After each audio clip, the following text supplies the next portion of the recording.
stories here. And we'll start with the first one.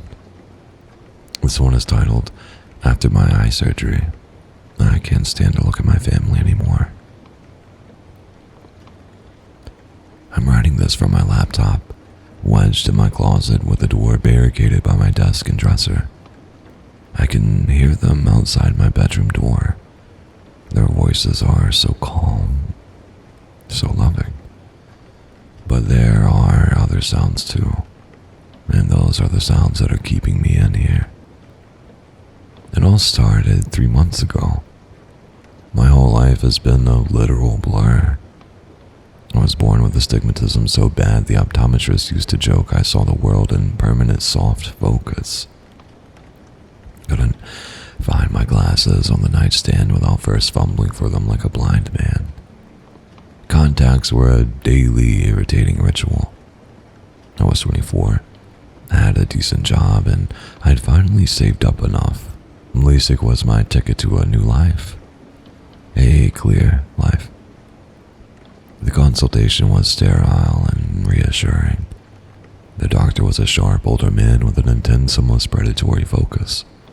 He had this way of looking at you, like he was seeing more than just the surface of your eyes.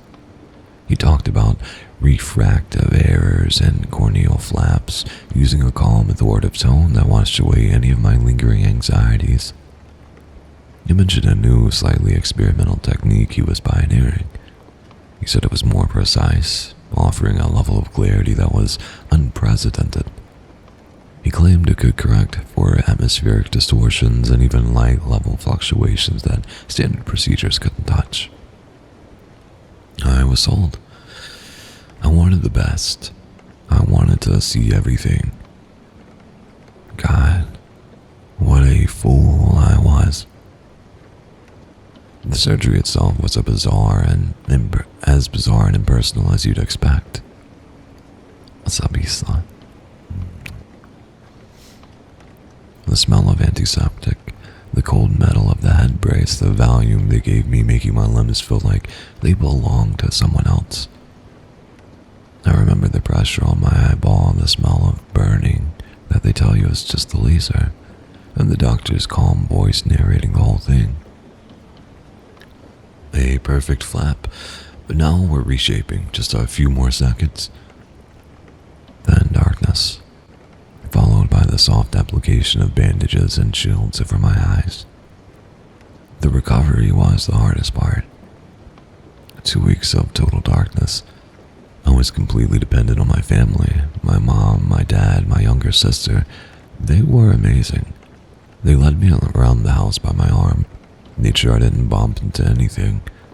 My mom would cook all my favorite meals, the smell of a stew or roasted chicken filling the house. She'd sit with me, spoon-feeding me so I wouldn't make a mess. Her voice was a constant, soothing presence. Just a little more, sweetie. You need to keep your strength up. Yeah, hoy. Yeah, hoy. Welcome in, Yuzu, and Aquamancer.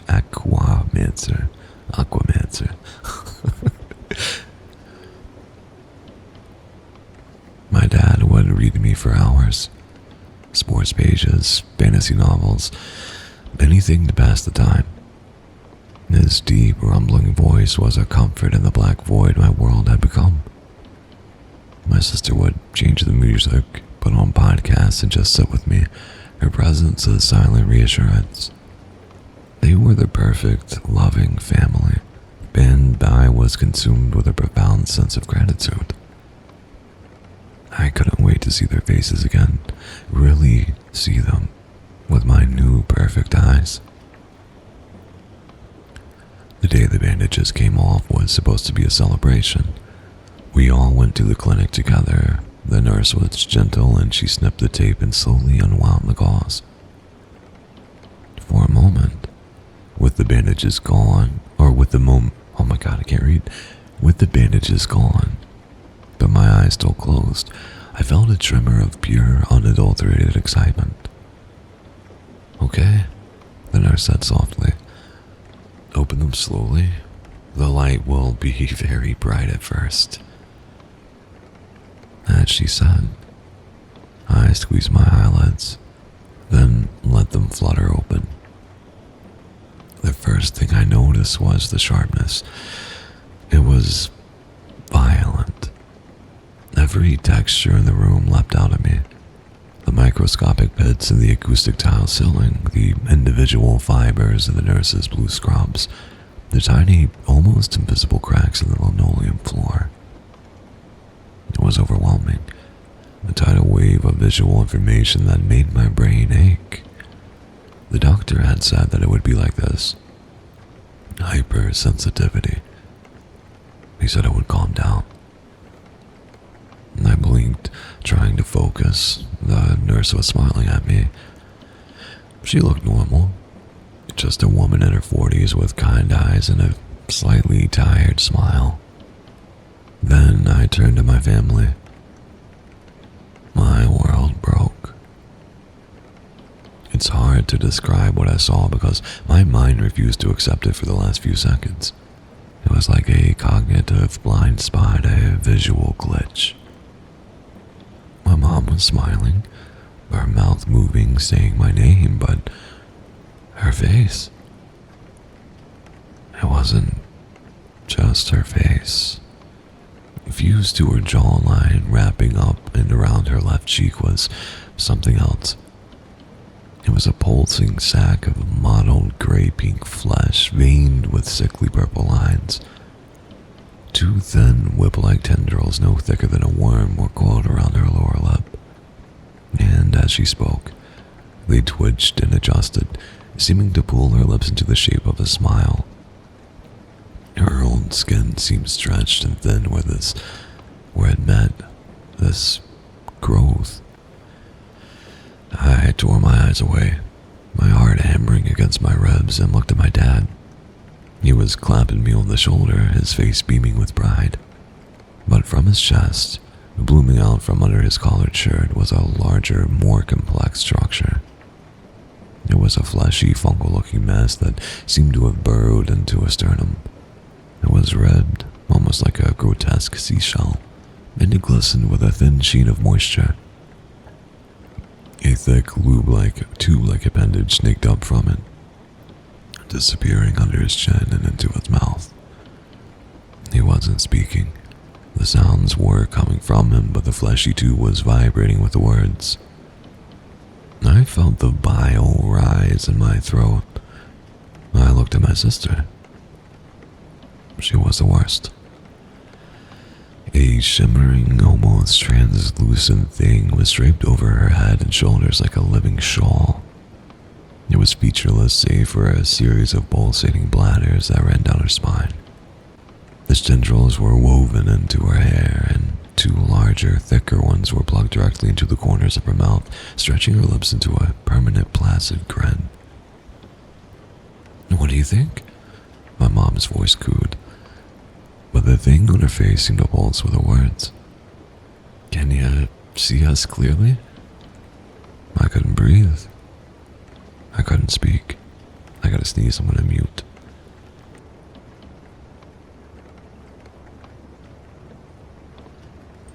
Ooh, wow.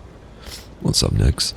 Popping in to say goodnight to the lovely sounding Cato and the cute and dorky chat. Sneeze ASMR, you would not sleep. My sneezes are violent. But thank you for the coffee. Let me take a sip. We have water today.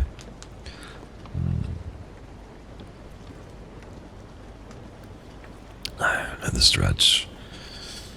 I need to pop my neck. It's feeling so tense.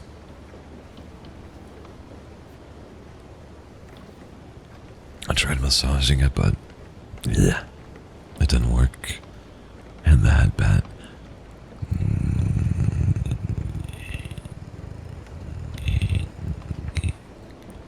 Thank you, Nex. You get some good sleep, buddy.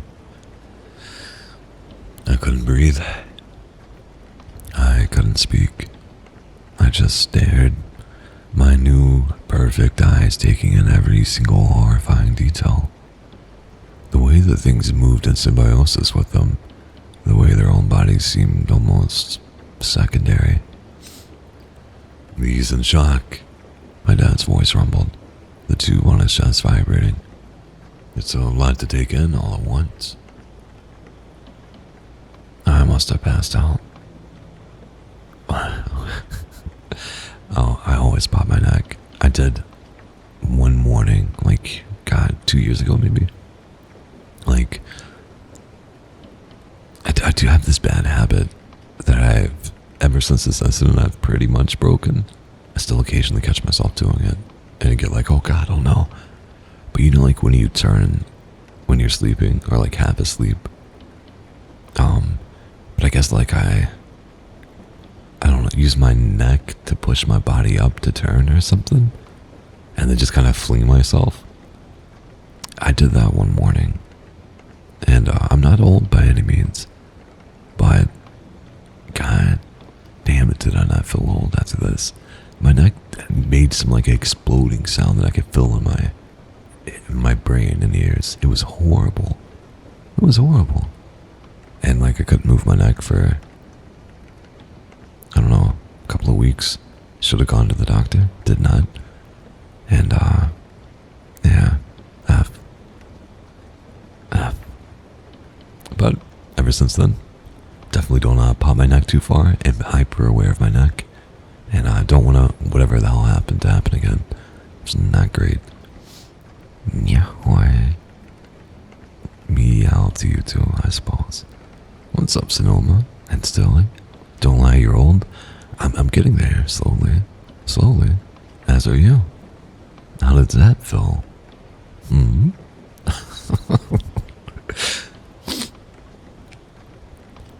Just to catch you guys up. So, the story is about, hey, yo, young man, thank you, kind sir. Thank you, Kenneth. See, that's a true gentleman right there. Where we're at with the story is, this guy had really bad eyesight, got some experimental eye surgery, and is now seeing his parents for the first time. And they all have some weird sort of growths on them that, made him feel weird. Or made him pass out, I guess. I must have passed out, or at least blacked out, because the next thing I remember is being in the car on the way home, my head against the cool glass of the window. I kept my eyes closed. I told them that the light was just too much. My head was killing me. They were so understanding. They bought it completely. The next few weeks were a living nightmare. I pretended my eyes were still adjusting, that I had a constant migraine. I spent as much time as I could in my room, in the dark, but I couldn't hide forever. I had to eat. The first time my mom brought me a tray of food, I almost screamed. It was her famous beef stew, the one I had loved my whole life. The smell was the same, rich, savory, a little bit of rosemary. But what I saw on the plate was not stew. It was a bowl of thick, dark red, almost black sludge. It moved, it pulsated with a slow, rhythmic beat like a living organ. Floating in the gruel were small, white maggot-like things slowly writhing. "Eat up," she said, her voice warm, while the parasite on her cheek quivered with anticipation. "You need your strength." I stared at the bowl, then at her. I watched as one of the tendrils on her face dipped into the bowl, scooped up a dollop of the writhing sludge, and pushed it into her mouth. She chewed, swallowed, and smiled at me. I threw up in the bathroom for 20 minutes. I learned to cope. I'd take the food in my room, flush it down the toilet, and claim I'd eaten it. I lived on protein bars and bottled water I smuggled into my room and hidden. But the water, even the water was wrong. When they poured me a glass from the tap, it wasn't clear. It was a viscous, faintly reddish liquid, like heavily diluted blood. Yet, they drank it down like it was nothing. They'd pour a glass, and the things attached to them would dip their own spiny little appendages into the glass first before letting their host drink. The scariest part was how normal everything else was. I'd sneak out of the house sometimes. I'd walk down the street and everyone looked normal. The mailman, the kids playing in the park, the woman jogging with her dog. They were all just people. It was only my family. Was I going insane? Was this some kind of rare, localized hallucination brought on by the surgery? A stroke? A brain tumor? I started watching them. Really watching them. I noticed that when they thought I wasn't looking, their movements became less human. My dad would sit in his armchair, and the fungal thing on his chest would periodically unfurl, revealing a dark, gaping orifice that would let out a low, guttural click. My sister would sometimes stand perfectly still for hours, staring at a wall, while the translucent thing on her back rippled and shimmered as if communicating with something I couldn't see. Then I realized my family never actually chewed. Their jaws moved, but it was the appendages of the thing attached to them that did the work, shoving the pulsating gruel into their mouths, where it was absorbed, not swallowed. The isolation was crushing me. I was terrified of my own family. Their loving touches felt like the probing of an alien species. Their kind words are horrifying mimicry. I had to get back to the doctor. He had to know what was happening. He had done this to me. He had to fix it. I made an appointment under the guise of a post-op checkup. My mom offered to drive me. I made an excuse about wanting to take the bus to feel independent again. The look she gave me, it wasn't her look. Her eyes were placid, but the thing on her cheek pulsed once, slowly, a gesture of what felt like suspicion. The hospital was a beacon of normalcy. The receptionist, the patients in the waiting room, the other doctors, they were all human, unadorned. I felt a surge of relief, so powerful it almost made me cry. I wasn't crazy. The world was normal. Something was just profoundly, existentially wrong inside my own home. When I got to the ophthalmology department, I asked for the doctor who had performed my surgery. The receptionist, a young woman who looked bored, tapped her keyboard for a moment. "I'm sorry," she said without looking up. "He's no longer with the hospital." My blood ran cold. What do you mean? I saw him just a few weeks ago." "He resigned," she said, finally looking at me with a hint of annoyance. "Took an extended, indefinite leave of absence. We were told he left the country." "Left the country? Where did he go? Is there any way to contact him? It's an emergency." My voice was rising, laced with panic I couldn't control. "Sir, I don't have that information. We can schedule you with another doctor if you're having an issue." An issue? That was a really big understatement of what happens with me. I stumbled back from the desk, my mind reeling. He was gone. My only link to whatever happened, my only hope for a solution had vanished. I was alone with this. I was about to leave, defeated, when an older nurse who was setting up a pamphlet rack nearby caught my eye. She gave me a quick, almost imperceptible nod towards a nearby corridor. I hesitated and followed her. She ducked into an empty exam room and held the door open for me. "You were one of his," she whispered as a statement. Her eyes were full of a strange mixture of pity and fear. "The special clarity ones." I nodded, unable to speak. "He left in a hurry," she said, her voice low and rushed. his office overnight. Said he was going somewhere remote. He was always a strange man. Brilliant, but strange. Talked about filters, veils. She looked over her shoulder down the empty hall. He left this with me.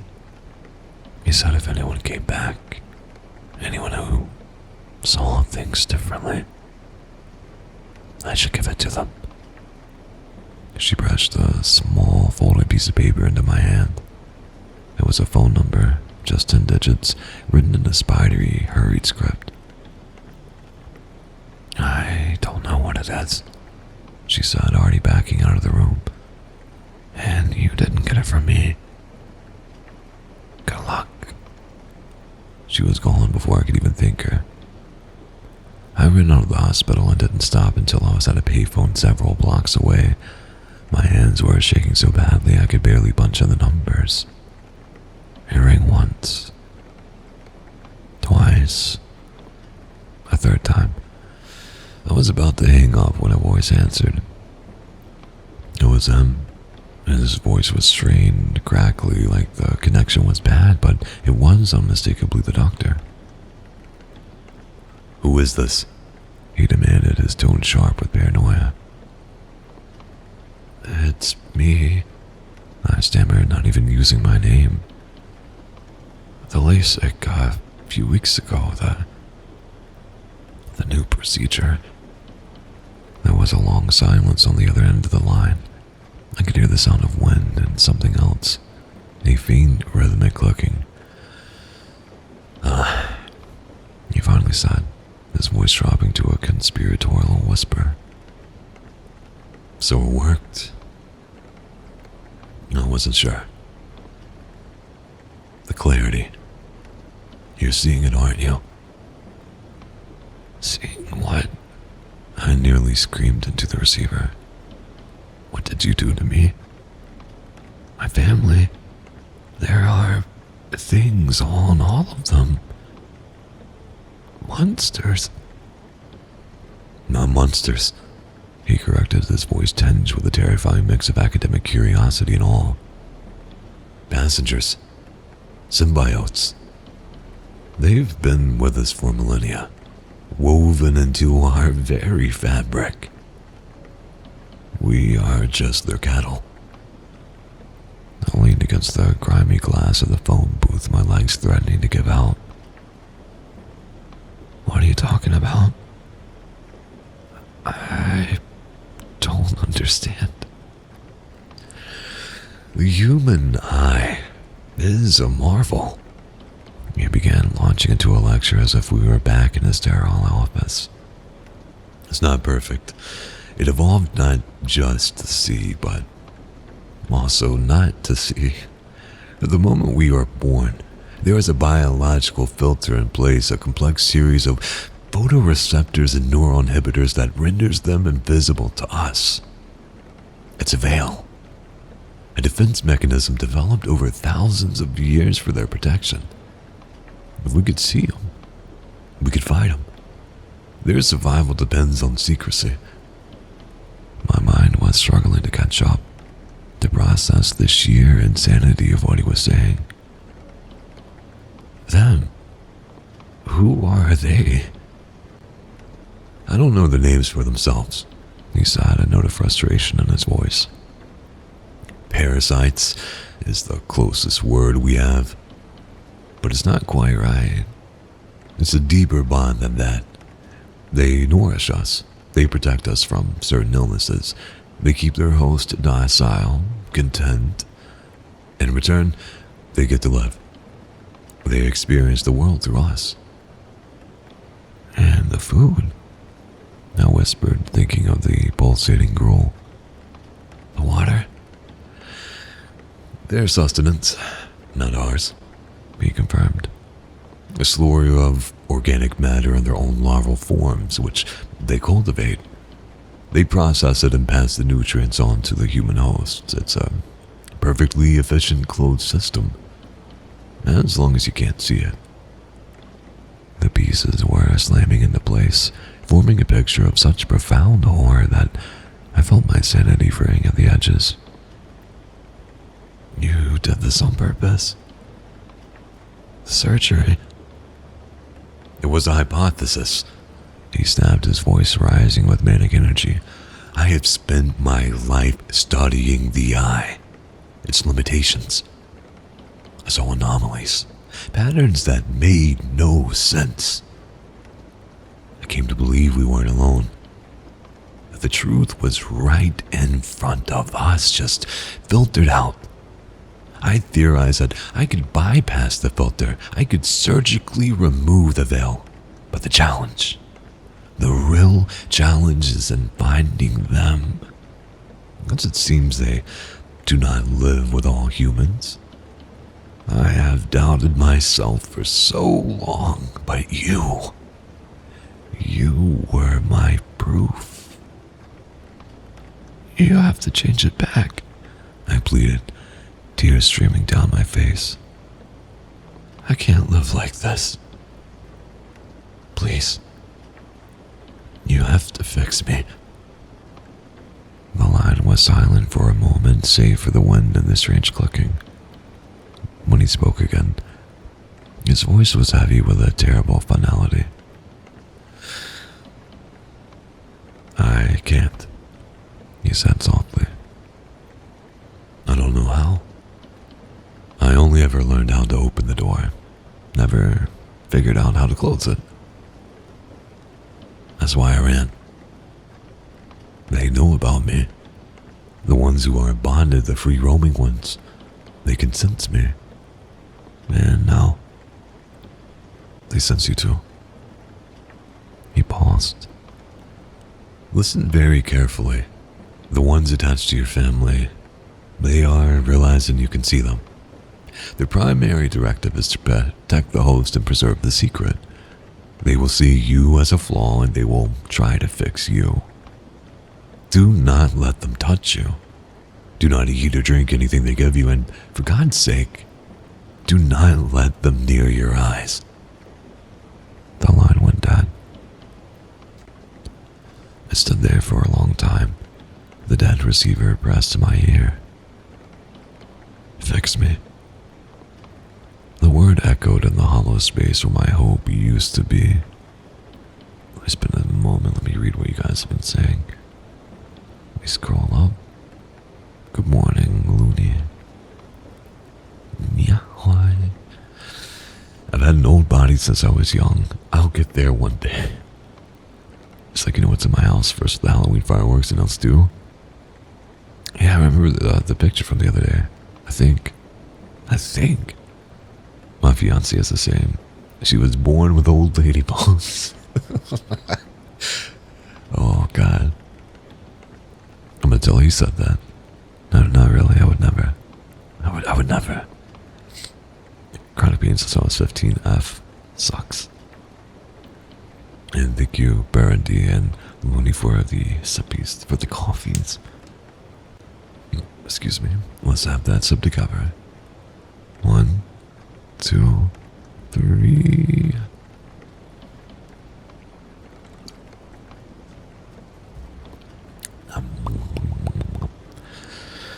Oh, that sucks for the headache, Looney. How long has the Braves redeem been gone? For like a month, maybe? I don't know. I don't want to like have too many redeems and stuff. So ones that people don't redeem that are unutilized are replaced or like, you know, turned off. And there's like some new ones that I've been wanting to try. So those are already there. I think just maybe one. But yeah, if it doesn't get redeemed, I don't want to be like one of those streamers that has like 10,000 redeems. It makes it really hard for new people coming in, or even people that you know just want to use some points to scroll through everything.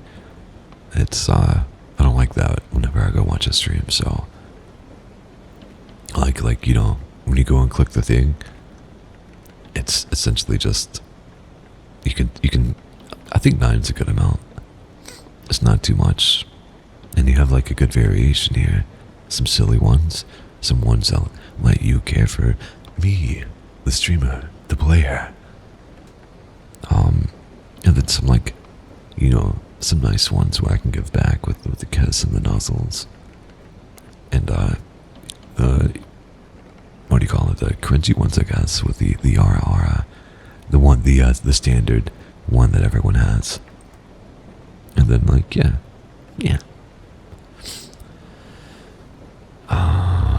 Chronic migraines. Yeah. I don't have them myself, but Aggie does. And the medicine she takes has been a godsend. She used to get them, I don't know, so many times a week. And they would last all day. Sucks. Your crying corner? I guess you're at work? Maybe. That's silly. I feel like that should have been in the post-surgery recovery guide, right, Sonoma? Rare injury-free stew. Good job. You didn't slice yourself up. I'm still struggling from the nerve damage from the last cut. Oh, it went that deep? F? Not great.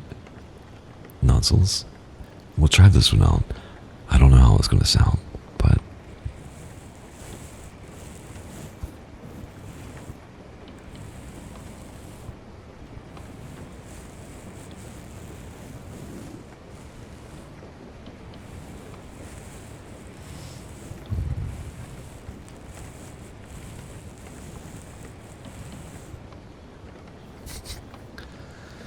And thank you for that, Pat.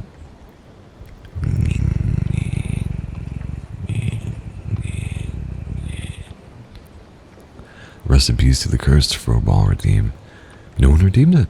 No one redeemed it, so it goes. That one I'd be willing to bring back for like since it was for an event. I redeemed it, yeah, but it wasn't. If you want it back, Sonoma. Okay, alright. For you, sure. Give me a second. And I'll put that back. That was the only one that I was thinking about not taking away since it was for an event. But it'll remain. You guys clearly like it and hate it at the same time, maybe. So there we go. It should be back. Now. There you go. We have their cursed redeem back. Sounds like you're rubbing your beard on me. Yeah, it's the new Nuzzles redeem. It's me nuzzling the mic. Nya. I love how fired you're getting up, Sonoma. Because you, from my experience with you, such a calm, collected, and just chill person. But I love that you're getting up in arms over it. And look, it inspired change. So now whenever people get the hairball, we can put the blame on you, lovingly, said jokingly, of course. But I also redeemed it. Yeah, I remember, Stilly. I remember. What's up, Sil? Got swamped with work. Well, you know what to say to that, right?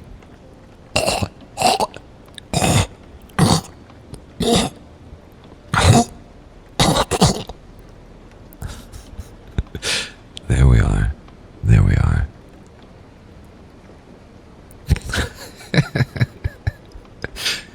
I think it can only be redeemed once, so that's it. And what a way to go out, Stilly. What a way to go out. Enjoy, hopefully, your work. Or have a decent day. Yeah, there is a furball redeem. I have other ones that I've taken away. That was one of them, but Sonoma, who was then backed up by Stelly, demanded, we're gonna make our own narrative with this, by the way, demanded that it be returned to them, as it was part of an event, and is the only thing that Sonoma's ever spent points on here. So we brought it back. We should change it if I remember till later. Let's call it Sonoma's for a ball redeem. Yeah, maybe not. Anyway, so for, I guess tune into for anyone coming in that wants to be caught up to the where we're at with the story. It is a guy got eye surgery. It turns out the doctor was a little wackadoo, and afterwards they now see like parasites that are attached to their parents. They just got off the phone with the doctor. It turns out it can't be fixed, and he's gotta start taking precautions to safeguard himself against these symbiotic creatures. Let's go. F. Alright, so good luck. The line went dead. I stood there for a long time, the dead receiver pressed to my ear. Fix me. The words echoed in the hollow space where my hope used to be. When I got home, the atmosphere changed. The pretense of normalcy was gone. They were all sitting in the living room waiting for me. My mom, my dad, my sister. They all turned to look at me as I walked in, their movements perfectly synchronized. Their faces wore expressions of calm, loving concern, but their passengers were agitated. The thing on my mom's cheek was pulsating rapidly. The fungal mass on my dad's chest was flared, its central orifice slightly opened. My sister's translucent parasite was shimmering, its color shifting from clear to a milky opaque white. Honey, you were gone a long time, my mom said, her voice smooth as silk. We were worried. I just needed some air, I said, my voice shaking. I started to back away towards the stairs. Your eyes look strained, my dad rumbled, standing up. The tube on his chest seemed to swell. You're not adjusting well. The doctor called while you were out, said he forgot to give you these. He held up a small, clear bottle with a dropper, an eyedropper. He said the doctor's name, my doctor, the one who was supposedly in another country. My mom took the bottle from him and approached me. He said, these are special drops, much stronger. They'll help with the sensitivity. They'll make everything easier to look at. She unscrewed the cap, and as she did, I saw it. The milky white fluid in the bottle wasn't medicine. It was a thin, viscous glob of the same substance secreted from a tiny pore on the parasite clinging to her face, dripping down her cheeks. She was trying to get me to put a piece of it in my eye, to blind me again. No, I whispered, backing up the stairs. No, stay away from me. Their smiles didn't falter, but their eyes went cold and glassy. Don't be difficult, son, my dad said, starting up the stairs after me. My mom and sister followed close behind. We just want to help you. We love you, my sister chimed in, her voice a flat monotone. The parasite on her head rippled. The two new smaller tendrils unfurled from her temples, tipped with sharp-looking barbs. I turned and sprinted to my room, slamming the door and locking it just as they reached the top of the stairs. I heard the doorknob jiggle, then a soft, polite knock.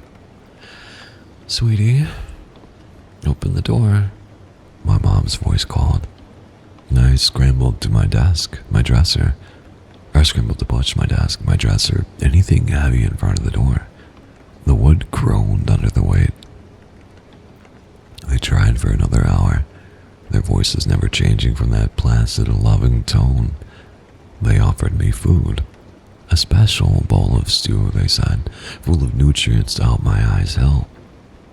I imagined the writhing larva inside, designed to grow in my gut and rebuild the veil from the inside out. I refused. Quick stop to the story. He literally asked the doctor for them to reverse the surgery. It seems like he's being offered that, but he's not taking them up on it, which I don't understand. If that's what he wanted, Maybe it's the context of which it's happening. It's almost done, so I'm going to finish it up. What's up, Waddles? And Calypso, thank you for the sub. I'll take that now. 1, 2, 3. Noise. Then the knocking stopped. For a while, there was silence. I thought, prayed that they had given up. But then the new sounds began. Underneath the floorboards and through the door, I could hear them. The soft, wet thud of my father's host body pressing against the door. It was not a human sound. It's the sound of the hard fungal shell in his chest bumping against the wood. And the clucking. A low, constant, jittering sound. It's the sound of their own voices. The parasites communicating with each other. A series of sharp, wet clicks and low, guttural pops. I even felt it's hungry. My mom just started talking again. Her voice is as sweet as ever, dripping with honeyed concern. Honey, please come out. We just want to make you better. We just want to help you see things the right way again. But as she speaks, I can hear it right on the other side of the door. The frantic, eager clucking of the thing that wears her face. They were behind the door, just waiting. They know I have to come out eventually. I'm running out of water, and I am so thirsty. But I will not drink their blood or red water. I will not eat their writhing food, and I will not let them put their filth in my new, horribly perfect eyes. I can see everything now, and it is hell. It's a good story. We started off with a really nice one. It was a little long, but it was also pretty cool. What's up, Luna? How you doing today?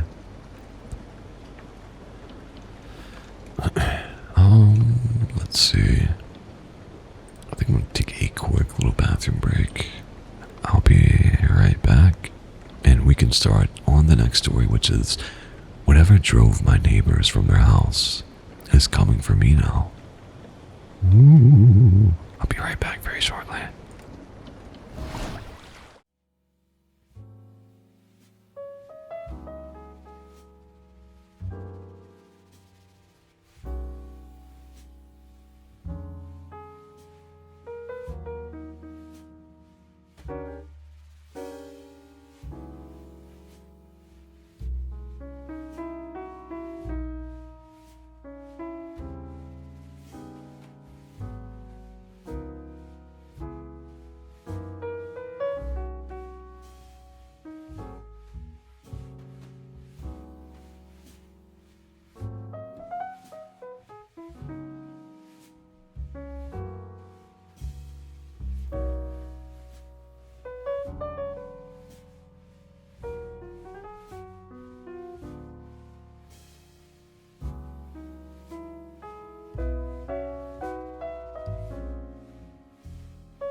Cooking some curry.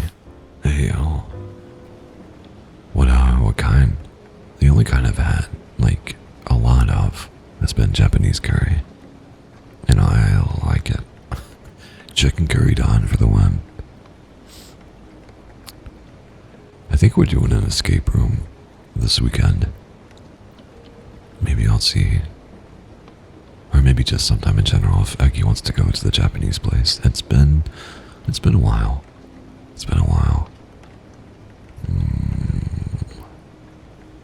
Anyway, we'll start with the story.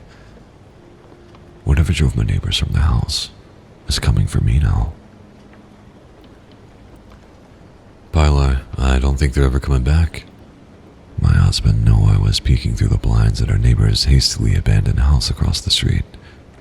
3 weeks ago, in the middle of the night, we heard screaming and saw Jim and his long-term girlfriend Joy. You can call us J&J. What? You can call us J&J. They annoyingly told me when we first met, burst out of the historic River Rock house across from us and drive away in a panic. They didn't even close the front door. The cops came, did a cursory look around the house, filed a report that no one would ever read, and left. Since then, it's been radio silent. Jim and Joy haven't returned. Haven't seen a text, haven't picked up anything.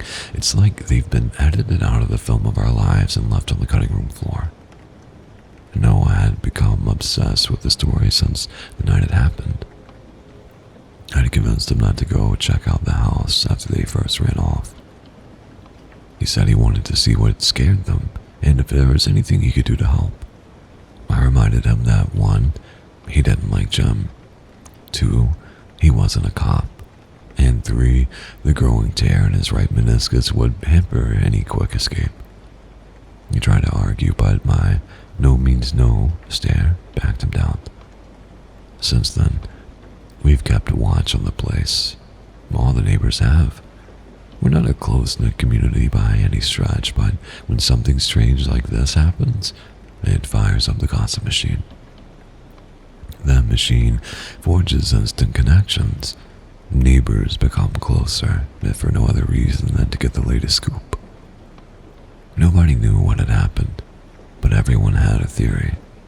Everything from conmen to poltergeist was given consideration, but the plot most of the neighborhood settled on was some kind of violent struggle related to the drug trade, and boy did the rumor mill churn. Nobody is that perky all the time. It has to be cocaine abuse. I heard he was a trained assassin for the cartels. Didn't they come from Miami? Makes you think, no? J&J being drug mules never sat right with us. Jim and Joy were a lot of things. Affable, annoyingly upbeat, Instagram pretty. But violent druggies isn't how I describe them. That'd be like finding out your toy poodle was a serial killer. Besides, they were the couple your parents compared you to. Be more like them. They have it all figured out, dear. The default couple photo that comes with every picture frame. The goddamn blueprint for modern suburban happiness. These kinds of people don't flee in terror in the middle of the night and never return. Something spooked them. They were spies, Frank, our crotchety neighbor, declared the other night. Nobody asked him for his thoughts, but as stated by old person law, he saw 2 people minding their own business and felt compelled to interject his opinion. We stopped our nightly walk and turned to the man. What? I said, letting my annoyance creep into my words. I felt Noah's elbow pop me in the ribs, letting me know that the tone didn't go unnoticed. Spies? Get those ears cleaned out, he said. Well, what were you saying about the neighbors now? Noah said. Those people were probably spies that got called back. One day, they're mowing the lawn too goddamn early in the morning. Next, they're having cocktails in a bar in some third world hellhole. Like Florida, Noah joked. Frank snorted. Whole damn world's been turned upside down. Wasn't like that when I was a kid. The generational lament, Noah joked. People say they heard them screaming like they'd been spooked. Sure, but were the ones doing the... But they were... Oh my God. I can't read. Sure, but they were the ones doing the spooking. I guarantee it. We've heard the place was maybe haunted, I said. Frank laughed. Specters. Please, a bunch of hooash. He looked at Noah. Have you ever folded a flag before? Noah shrugged. No, never had one. That's part of the problem right there, Frank said. You just hold the edges and I'll do the hard work. generational lament? I echoed. Noah gave me a look, but chased it with a sly smile. Frank didn't hear anything because the woman was speaking. Or, at least that was my take on the subject. You live next to him? Ever heard anything off? No, oh wait, I just mixed up the voices. Do you live next to him? Ever heard anything off? Noah asked Frank. There was a lot of nighttime activity, a lot of prowling, night conversations, movement in the house and in the yard. Night conversations? Noah asked. What does that mean? Whispering in the backyard. Wasn't in English, so I have no idea what they were saying, but it was constant. Every night. What language was it? Well, I only speak English, so I have no clue. Just another data fact that points to them being spies. Have you seen anyone go inside since they left? No, Frank said. Outside the police, nobody's even stopped by. I keep an eye on the place too, just in case their handlers visit. I know a few people connected with the company, if you know who I mean. Do you know Sears or Roebuck? I asked. It all fell on deaf ears, and as the conversation ended, it was the conversation ender that I'd been hoping it was. Frank told us he'd keep us in the loop if anyone came by, and headed back off to his house, the flag tucked under his arm. Noah gave me a look. Sears and Roebuck. You sound older than Frank. I was meeting him on his level, I said with a shrug. You think J&J were a pair of spies? No way, he said. Spies are supposed to blend in with the local population. J&J were the trendsetters in this place. They planted begonias, and soon all along the street followed suit. I love that you noticed that, he shrugged. My point is, you can't blend into the scenery if you're building it. Did you learn this from your years in counter-surveillance at Langley, or? Shh, he said, wrapping his arm around my waist as we made our way up the driveway. You blow my cover. And Frank knows people in the company. I laughed and tried to do my best to do a Russian accent. I can't do a fucking Russian accent. I don't even... You need me to call my friends in Moscow to resolve this Frank situation. It was Noah's turn to cackle. That's your Russian accent? Forgive me, I said with a wink. I've been on assignment in America for too long. We went inside and started cooking dinner. While I was simmering a sauce, there was a knock at the door. I glanced over at Noah and gave him a confused look. We weren't expecting anyone, especially later in the evening. Thank you very much, Sonoma. I'm happy you're enjoying it. I feel a little bit silly, but at least it can hopefully make you smile. Noah opened the front door to reveal Melissa, the mousy-looking neighbor from 2 doors down. I could count on my hands the number of times that we had spoken, but I knew that she and Joy had headed off. Usually a cute woman, Melissa now looked like she had just gone 10 rounds in the octagon. Nervous, sweaty, jittery, kind of like an addict needing a fix. Maybe J&J were drug dealers after all. Hi, I know we haven't formally met, but I'm Melissa. I live 2 houses down, and the white one with the red trim. Begonias in the front. Oh yeah? No, I said. I love your landscaping. Bold move with the begonias. Oh, thanks, she said, pushing up her glasses up her nose. You okay, Melissa? I asked, coming into view behind Noah. Oh, well, not really, no, she said with a nervous laugh. I'm actually a little freaked out right now, to tell the truth. Please come in, I said, nudging Noah away from the door. I don't want to interrupt your dinner plans or anything, she said, quickly glancing across the street at the abandoned house. She does it a few times, actually. Small glances like she was worried someone was watching her. Maybe Frank's spies were on the case. Noah was already delaying it by messing around on his phone. Come in. Please. Take a seat. You need something to drink? Water, seltzer?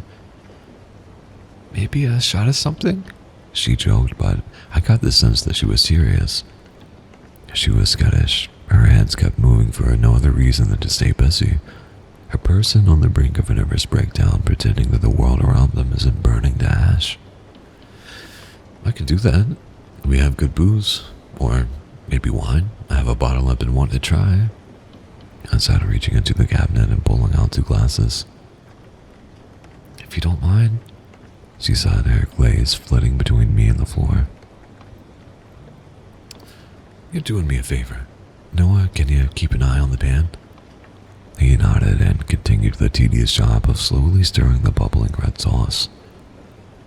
Did you plan the landscaping yourself, or... Oh, wait.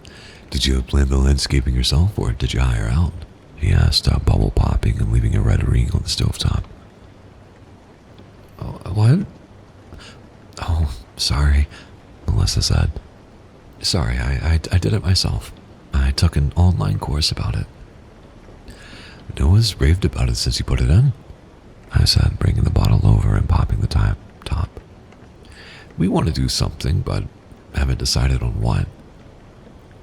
She took the glass from me and downed it in one gulp. She placed the glass down and slid it over towards me. I refilled. What's going on? Melissa took the glass and downed it again. I had to imagine it burned going down, but her face gave away nothing other than fear.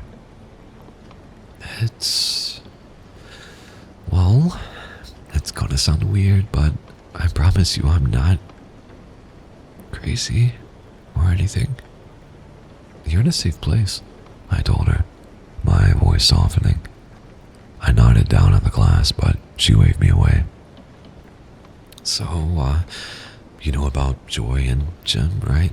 They used to live across from you? Is this about them fleeing in the middle of the night? She nodded. Tears formed in the corner of her eyes. She tried to play it off like nothing was there, but I handed her a napkin, and her facade broke. Thank you. Yes, the one who left a few weeks ago. Are they okay? They're better now, but still frazzled, Melissa said. I don't think they'll ever be the same again, to be honest. I don't know if I will be either. This got Noah to turn down the burners and switch his attention from the sauce to the tea. What happened to him? He asked. It started the day they moved in. Little things. Strange noises. Cold pot spots. Things getting misplaced, that kind of stuff. But then it got worse. Chairs sliding around the kitchen floor. Doors slamming at all hours of the night. Whispers in the dark. Phantom touches on the arm. The smell of cigarette smoke wafting through the house. She said, her voice shaky. Then they saw him. Who? She slid her glass towards me again. I refilled it and realized that this woman had almost put down most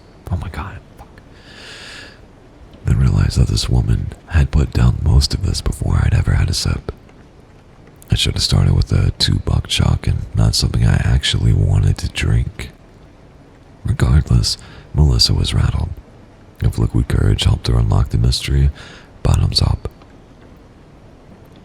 They called him the Drover. The what? I asked. Drover, Noah said. It's the rancher. I gave him a confused look and he shrugged. Years of horse camp. I had no idea Noah had ever ridden a horse, let alone attended years of horse camp. And I planned to find all that out later, but right now, my attention was on the potentially haunted house across from my own.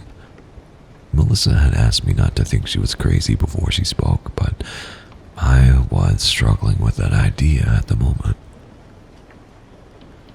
Once he made himself visible, the attacks became more frequent, more violent, specifically to Joy. The drover would push them, trip them. He scratched Joy across the back so deeply it left bloody wounds. Jim was nearly shoved down the basement stairs. Jesus, I said. They kept a brave face on him in public, but to me, they broke down in tears. Joy was manic. She couldn't be home alone with it. When Jim went to work, she'd spend her days in the library or Starbucks. Why did they stay? I asked. They just bought the place.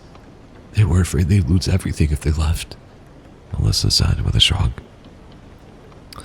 Sunk cost fallacy, Noah diagnosed. I guess. They thought they could just stick it out. I know they were contacting a priest to see if they could come and cleanse the house, but they were gonna have to do it without attracting too much attention. Jim was trying to make partner at his firm. It'd be a mark against him if he started talking about how his house is haunted. Oh my God, Noah said. What happened the night they left? Melissa took a breath. They had just sat down for dinner when they heard the voices calling out for them from the pantry. They tried to ignore it, but when the voices started to become agitating and threatening, Jim and Joy moved out in the living room. The drover appeared down the hall. They tried to ignore it, but how do you do that? I can't even stop myself from throwing recyclables in the regular trash.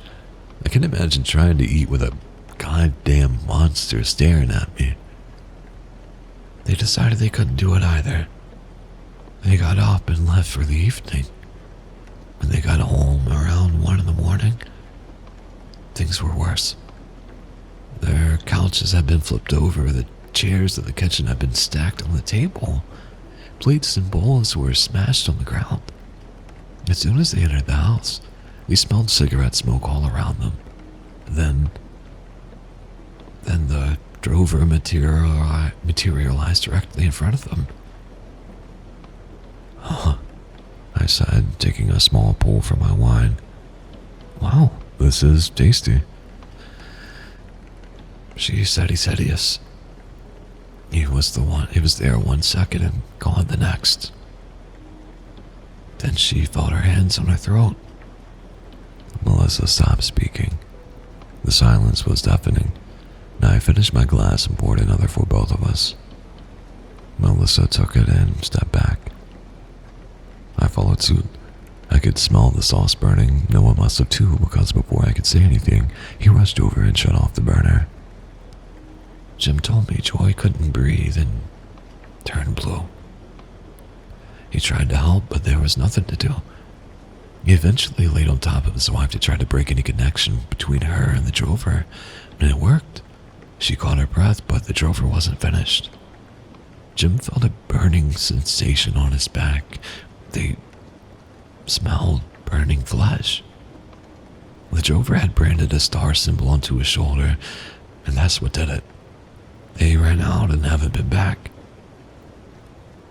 We sat in stunned silence. Everyone in the neighborhood had been wrong. It wasn't drugs or spies or mob violence. It was an actual angry ghost. I suddenly understood why Melissa was hydroplaning the wine. Jesus Christ, Noah finally said, breaking the tension. Are they okay? No. Did something happen again tonight? I asked. Again, tears formed at the corner of her eyes. I reached out and touched her hand, letting her know that she was safe here. No judgment. A tear fell, and Melissa nodded yes. I didn't want to pry, but I assumed the reason that she was over here was something had happened. She'd either tell me or not. Let's see. What's up, Cheshire? Let's have that zip to cover. 1, 2, 3.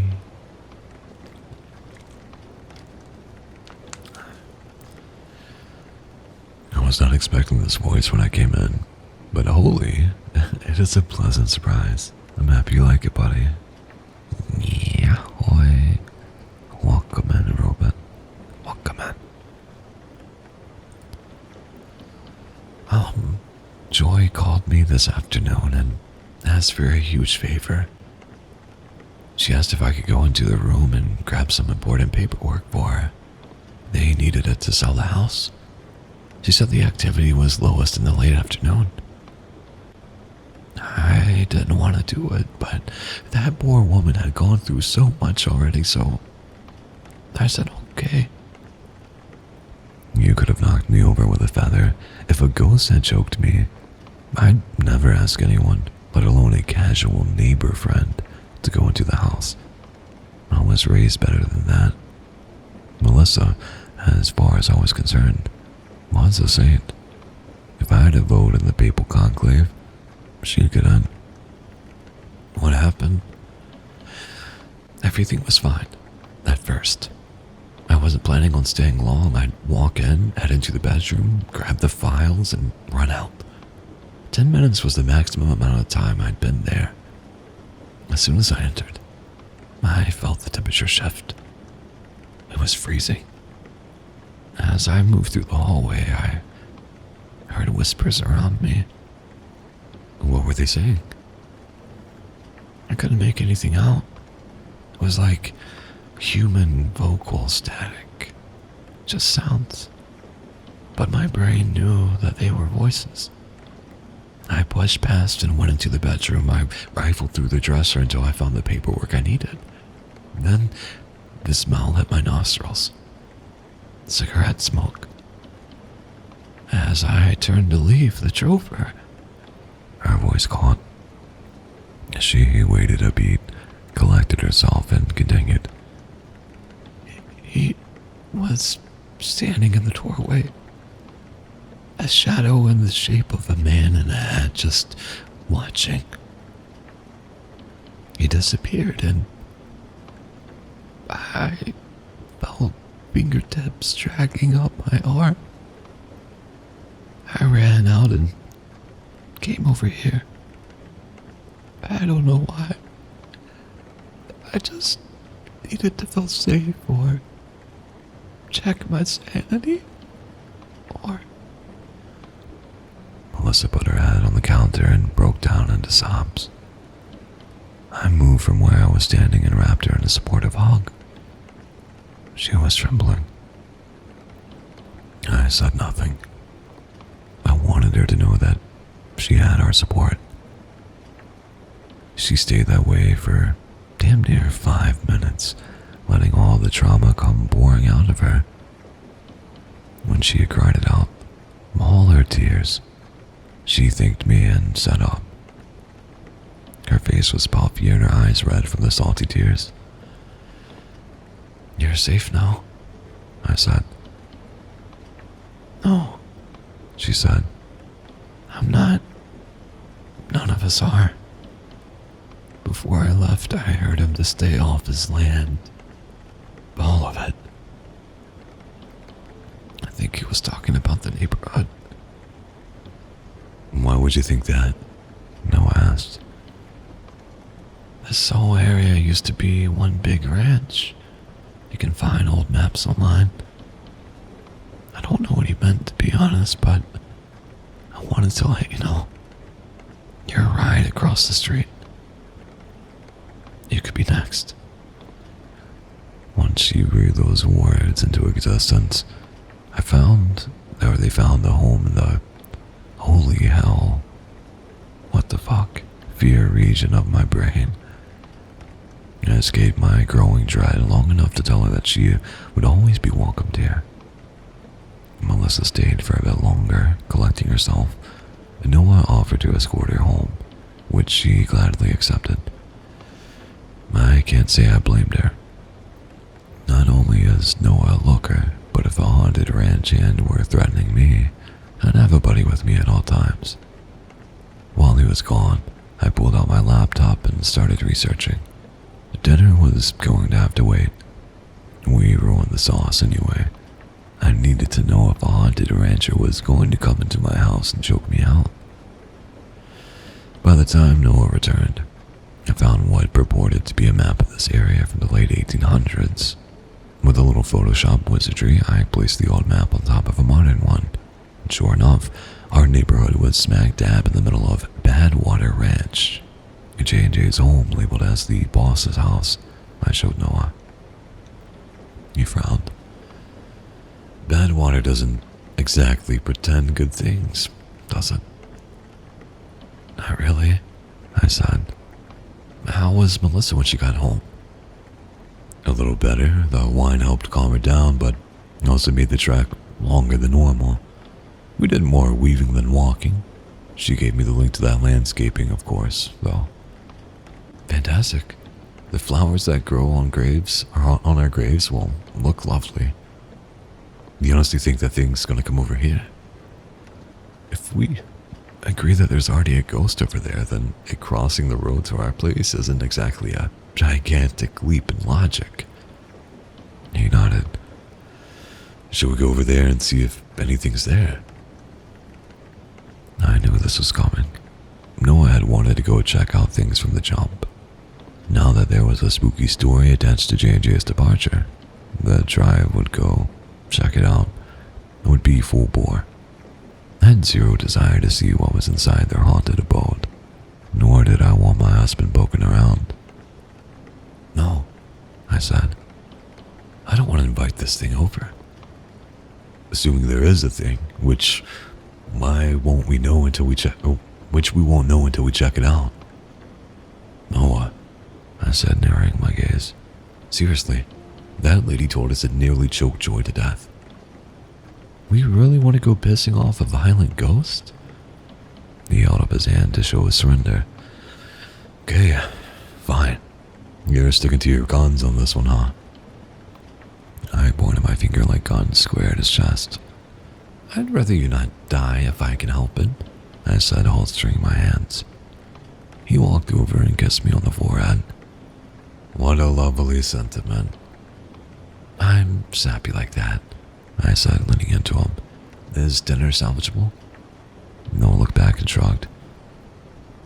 How you feel about pizza? About 40 minutes later, 10 after the app's promised delivery time, Noah and I looked out of our blinds and saw the pizza guy pulling into J&J's driveway. The scruffy-looking man walked up to the front door, pies in hand, and was about to knock on the door when it swung open. The pizza guy was talking to somebody inside the house, but Noah couldn't see who. Pilar, did someone sneak into J&J's house when we weren't looking? What?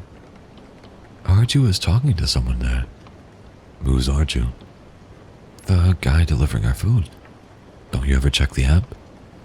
I pulled myself from my book and walked over to Noah. Why is the pizza guy over there at all? Maybe you got the wrong address.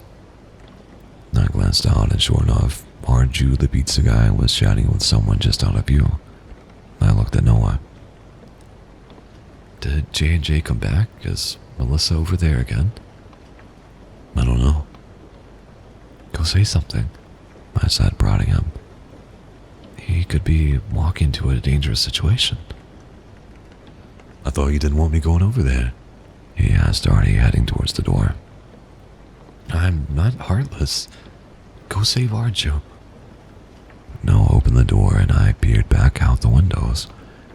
We both saw, in our shared horror, the pizza guy walk into the house. The door slammed shut behind him. Oh shit, Noah said, sprinting over there.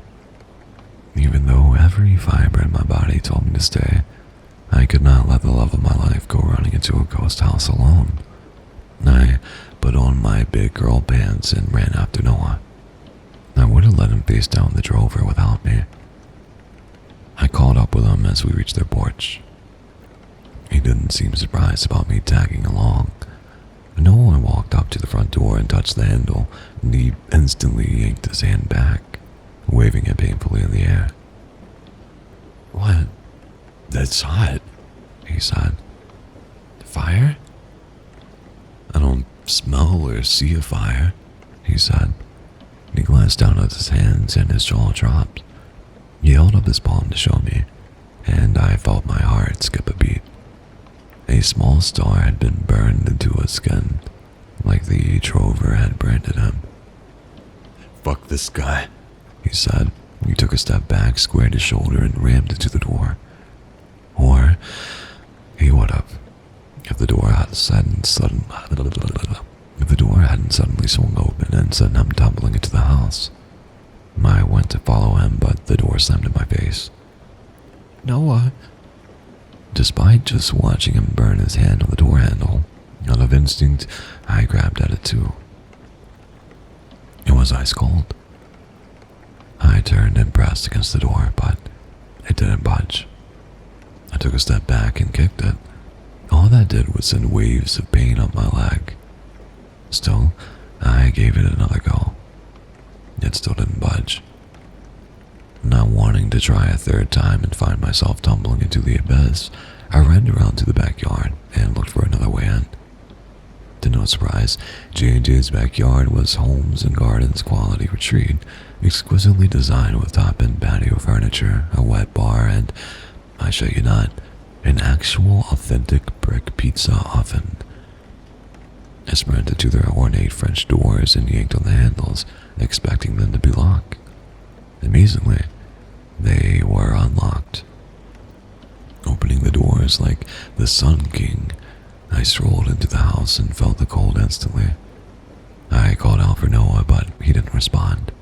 Neither did Arjo. I felt bad for him.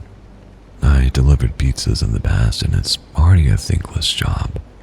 Throw being trapped in a haunted house by an angry ghost into the mix, and it might be the worst job imaginable. Even Little Caesar would tuck toga and run away. I made my way to the front door, but nobody was there either. The pizza boxes were even missing, and none of this made sense. Where the hell could they have gone? I called out again for Noah, but didn't hear anything. But I heard something. Whispers all around me, like bees near honey. "What's up, Del? How you doing today, buddy?" I don't remember if we did your set piece. I don't think we did. But Del and Bluff. Also Bluff, enjoy the lurk. Let's have that sip together. 1, 2, 3.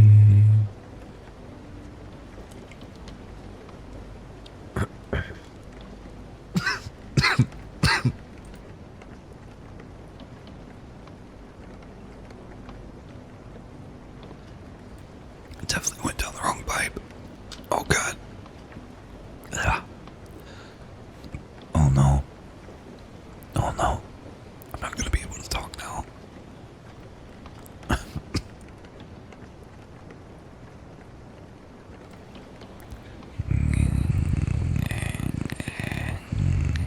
It's messed up my purse. Thank you for that, Batsu. F. Oh no. Damn, that's deep. Thank you, Robot Steve. Hello to you. Yeah,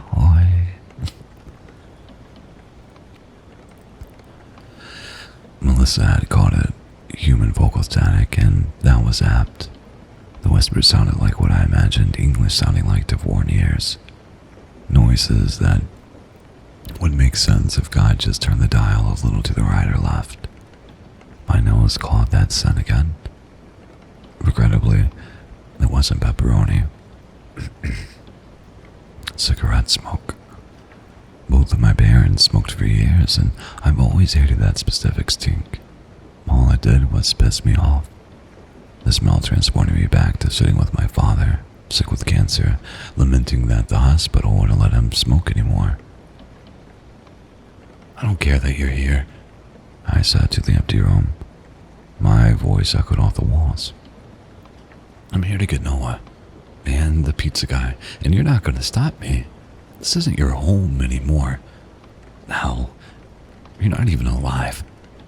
There hasn't been a ranch here in 100 years. There's nothing you can do that's going to stop me from helping my loved one. And aren't you, the pizza guy? The power cut off. Begrudgingly, I had to give the drover credit. That was a good way to stop me from finding these two. Pilar, help. There was no one, and his screaming was coming from under the house. I didn't know that this place had a basement. No one else in this area did. If it was anything like the backyard, I'd imagine I'd be stepping into an aristocrat's apartment. Please, help, came another voice that I assumed was Archu. I felt horrible that he had blundered into this entire ordeal. His tip would have to be biblical to atone for all of this. Exorbitant tipping. That's another legitimate reason to hate the drover. I scanned the room for the stairs to the basement. Not that I was excited about the prospect, but I knew if no one were down there, I'd be soon. I wasn't even sure how they got down there in the first place.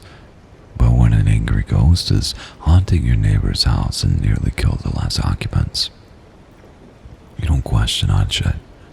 It's par for the course. And in that moment, I felt like Tiger Woods. Okay, Ruben. Nya, nya, nya, nikoni, koni.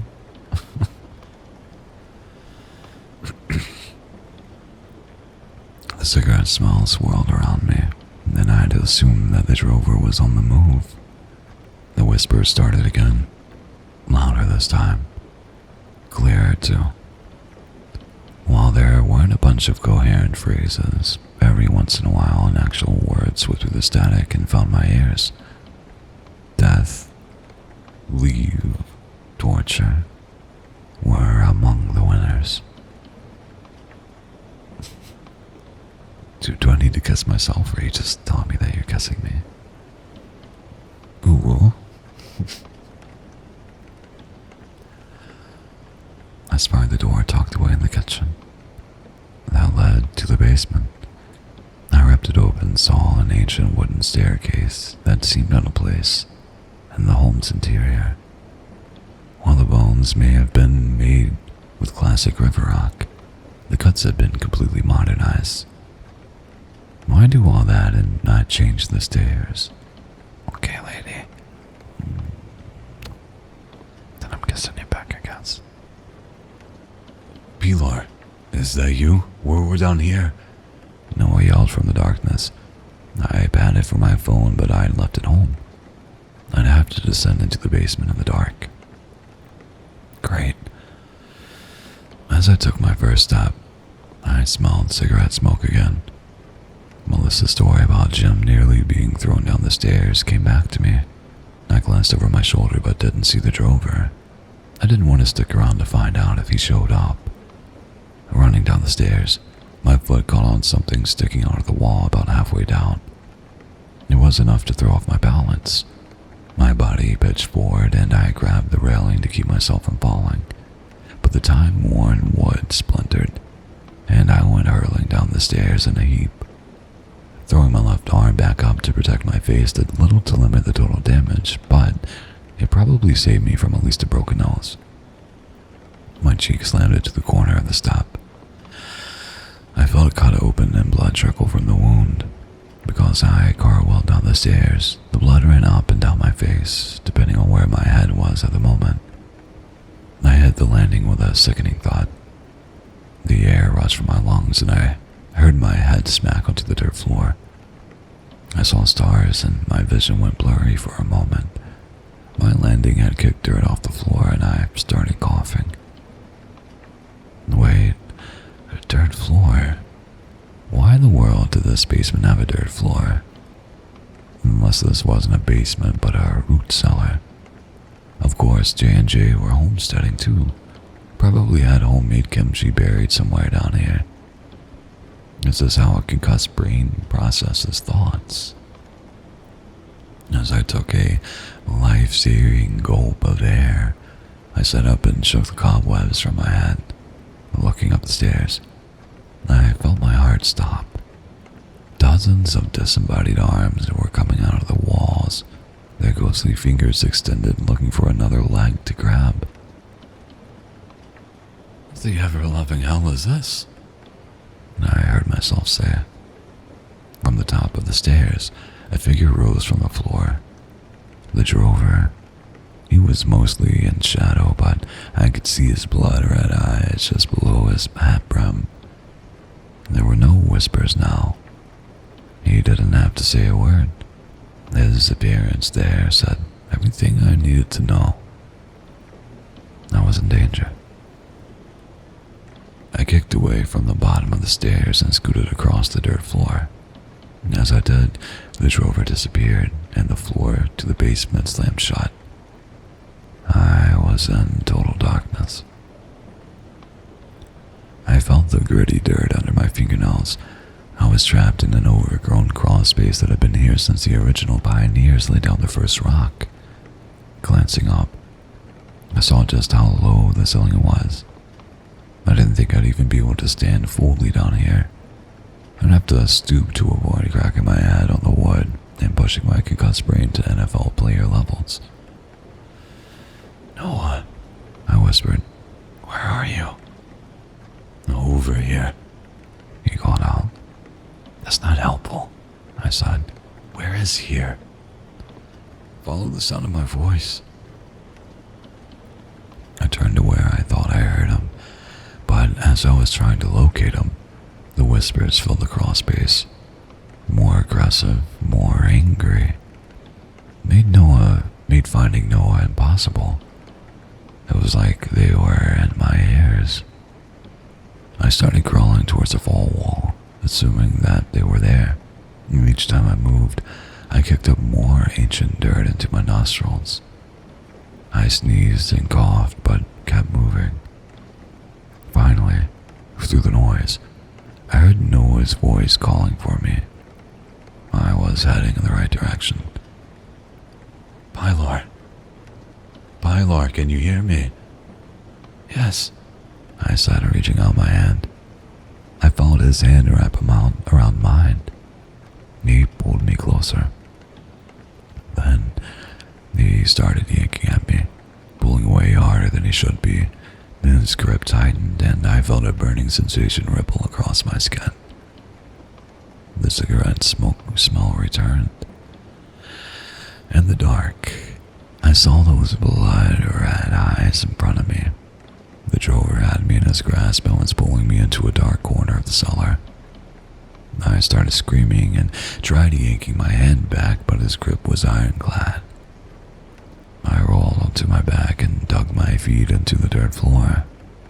It slowed him, but my shoes wouldn't catch. I kept sliding. Behind the drover, a swirling white light formed in the center of the corner of a crawl space. At first, it looked like candlelight flickering in the storm, but I kept growing, and soon it looked like a whirlpool of lighting. A portal. I didn't know where it led, and I had no intention of discovering that for myself. The swirling white opening provided enough lighting for me to see where Noah and Archie were being held. They were locked in an old coal storage area just below the remnants of an antique coal chute. Someone shoved a metal rod through the latch, trapping them inside. Noah was screaming for me and throwing himself at the bars, but they wouldn't budge. The whispers were so loud and omnipresent now that it was just a buzz of white noise. My eyes were laser focused on the swirling storm in the corner and the eye of the cellar hurricane. I glimpsed what looked like crackling flames. That's never a good sign. I needed to do something and fast, or my life would literally slip away from me. Melissa had said that Jim had gotten on top of Joy to break the connection and stop the drover from choking her, but the drover hadn't been invisible then. I saw him now, felt him. I wondered if filling was a two-way street. I raised one of my legs off the ground and instantly felt myself being dragged faster into the portal. With my leg free, I took dead aim at those blood-red eyes and kicked. I didn't expect anything to hit, but when the bottom of my foot hit something solid, I unleashed a Bruce Lee-level barrage of kicks. I dropped my free hand at his arm and felt his hold on me loosen. With my ass mere inches from the lip of the portal, I reared my leg back and called upon the spirit of every horse that had ever kicked a person in human history. I slammed my leg forward and landed a kick so hard between his eyes that his grip loosened enough for me to rip my arm away. I was free. Well, free-ish. My kick knocked the drover back so far that his form got caught in the pool of the swirling light. He reached out for me again, but I scooted away from his desperate clawing. His hands landed in the dirt, his fingers carving little troughs in the gravitational pull of the portal sucked him deeper into its psychedelic light. I left the drover to struggle with whatever was going on and scrambled over to the coal storage bin. Noah and Arju were cheering as I knocked the bar from the latch, freeing them.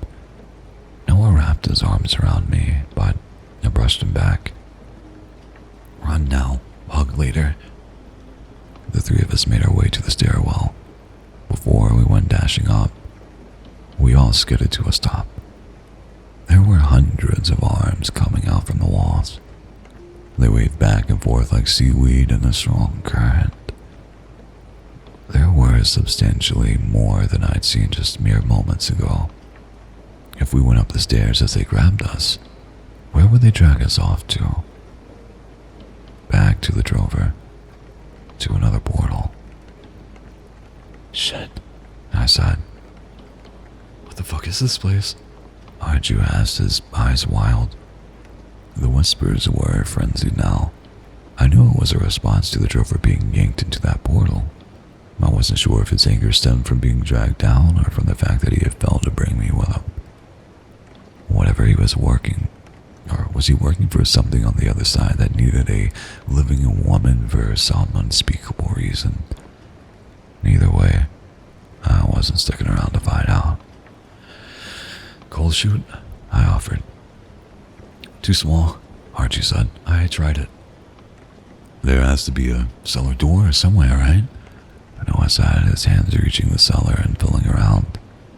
This is an old house with a root cellar. There has to be one. I never noticed one outside the house, I said. Maybe they sewed it up a long time ago. A sick, sinister laugh broke through the whispers, silencing our conversation. We all glanced back at the drover. Despite his training, half of his body had disappeared into the portal, but he was fighting to free himself. His blood-red eyes watched our every move, plotting.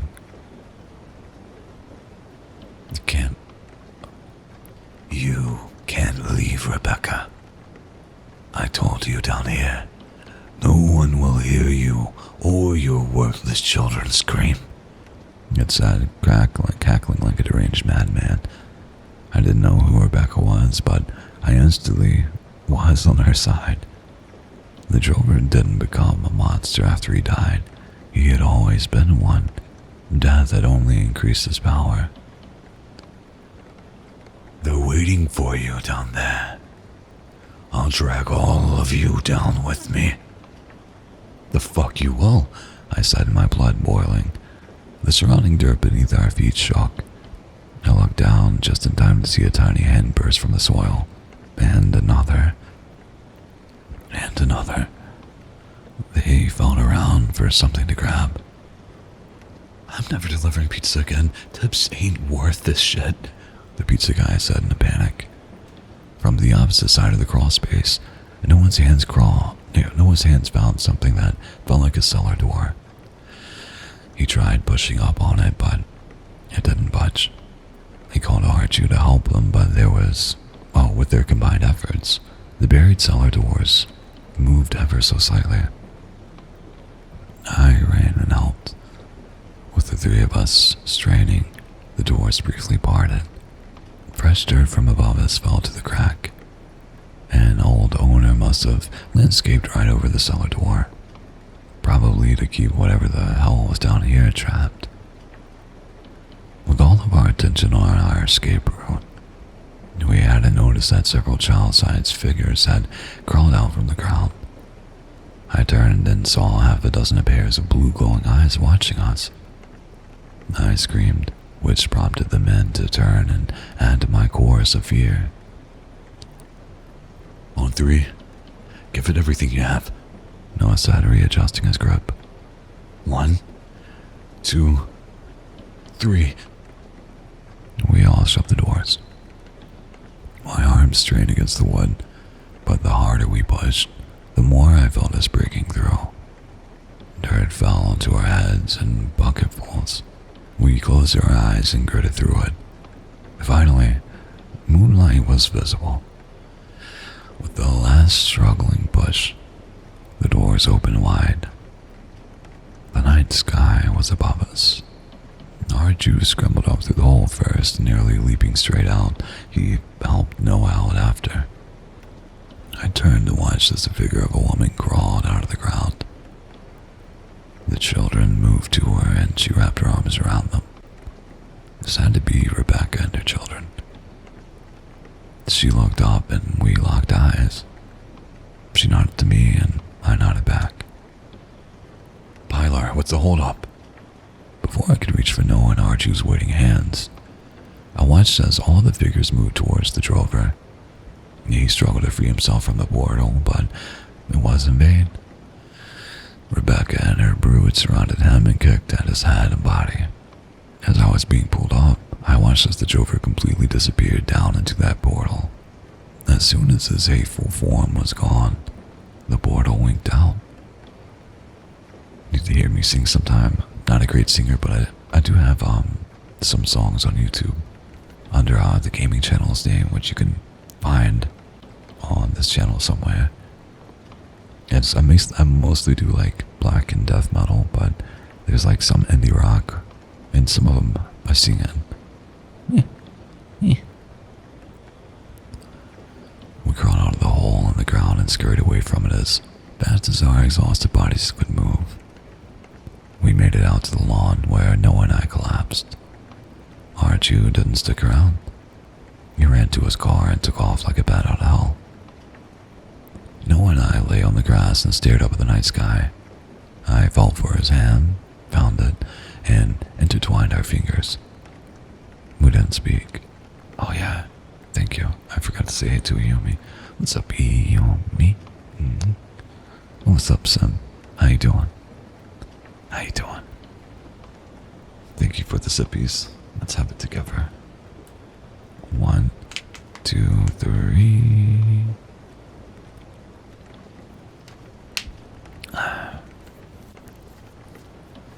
And thank you, Doll, for that bat.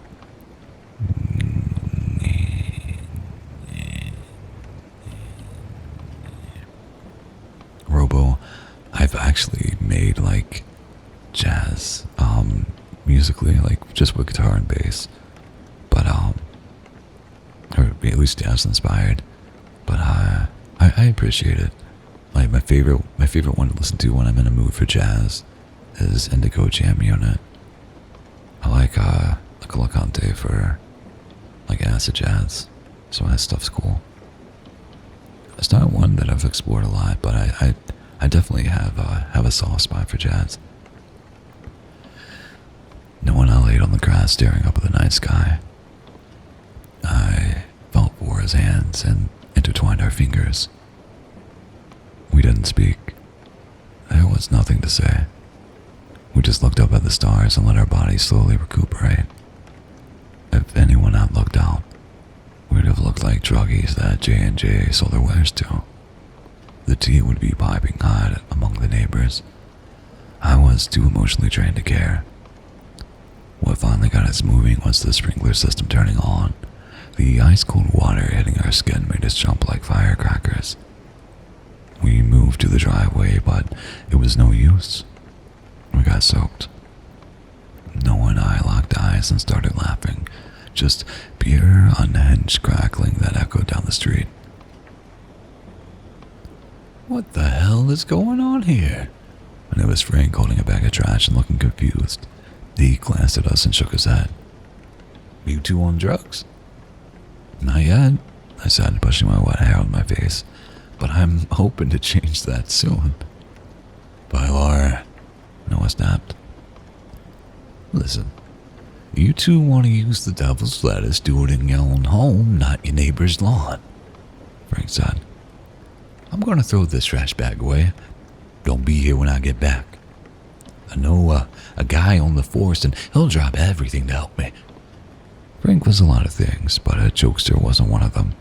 He would absolutely call the cops on us tonight and then engage us in conversation tomorrow during our walk, as if nothing happened. Thus is the way of the wild boomer. In the days since, things have calmed down over there. Melissa had to go back and get something else for J&J and reported that she found nothing this time.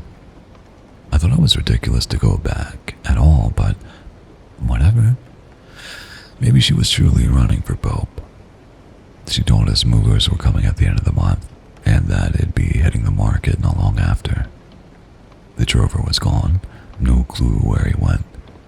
I don't know why he tried tracking me down with him. I don't understand why he was so violent. I saw his face as he was being yanked down. I saw the fear in his eyes, the same fear he saw in the people he tortured and hurt and killed over the decades. Sometimes when I'm feeling down, I think about his horrified face and it never fails to brighten my day. The other night, as Noah and I were coming out from one of our nightly walks, I glanced over at J&J's place. In the living room window, I saw Rebecca's blue eyes staring out at me. I nodded at her and she nodded back. Solidarity across time and dimensions. Soon, child-sized shadows joined her. Their bright blue eyes shone in the evening's purple light. Some even waved. I waved back and felt something stirring in my chest. Those poor, tormented souls finally found the peace that they lacked during their lives. I looked at Noah, who was holding the door open for me. The man never raised his voice to me, never treated me as lesser, never locked me in a root cellar cold chamber. I walked to him and gave him a tight hug. He was surprised, but eventually melted into me. He was my dude, in good times and bad. Ah, damn. How lucky was I? Yeah, that was a long story. Fuck. It was pretty good. I liked it. Kind of creepy ghost cowboy. I don't, if you told me that you could write a good story based on that, I would be skeptical, but that was pretty good. I liked it. You freaking love music? Would you like the one that suits in or just in general? Because me too. I'm a huge music guy, very much a metalhead, as you can tell from if you listen to anything else on the channel, probably gonna be metal, I think. I need to upload some of the ones that I have sitting in a folder. But if you like it, I'm happy you like it. What's up, Julie? How you doing? Thank you very much for the daily coffee. Let's take that sip together. 1, 2, 3. See, I'll just not do it now just to spite you, so.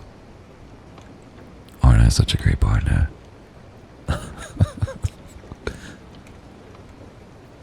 Charles still love music. I am not in a band without reason. I will never be in a band again. I will never play live again. That's a story that or a sentiment that I've said too many times. I'm happy being a bedroom musician. Gasp shooketh treason riot. Classic French wench. Classic. That's my girl. That's my girl. Thank you very much for that stretch.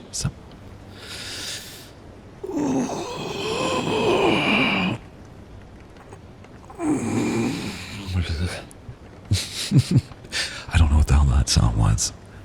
Oh, I needed that. Thank you. For once, I actually feel re-energized from it. I don't feel instantly tired. Wild. Wild.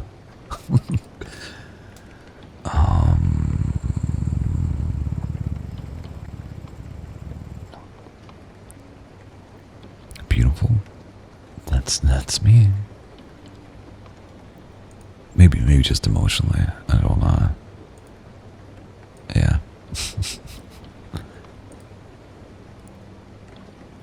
Okay. I was seeing if there's anyone that I want to raid. The only person I have is somebody that well, actually, I can't remember. I think this might be someone that I've. Here's my problem, right? I don't know if I'm. Nope, actually, it's not gonna. I don't think they're a Say So ASMR person. Or if they are not today. Just judging from the title. So we're not gonna read out today.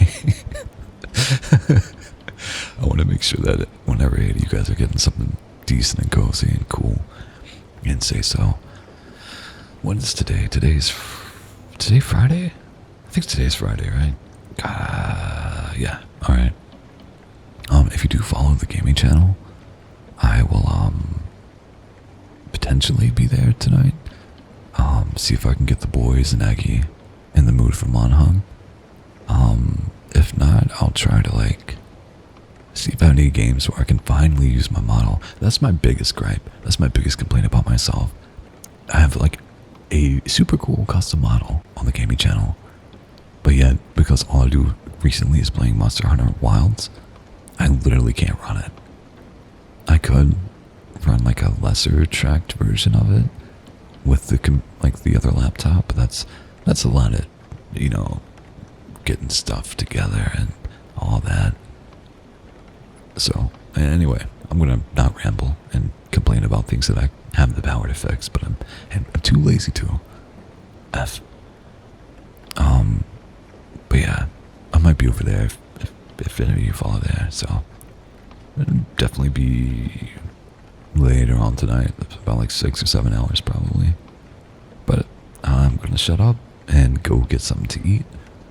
You guys take care, and I will see you probably Monday, unless we do something random this week.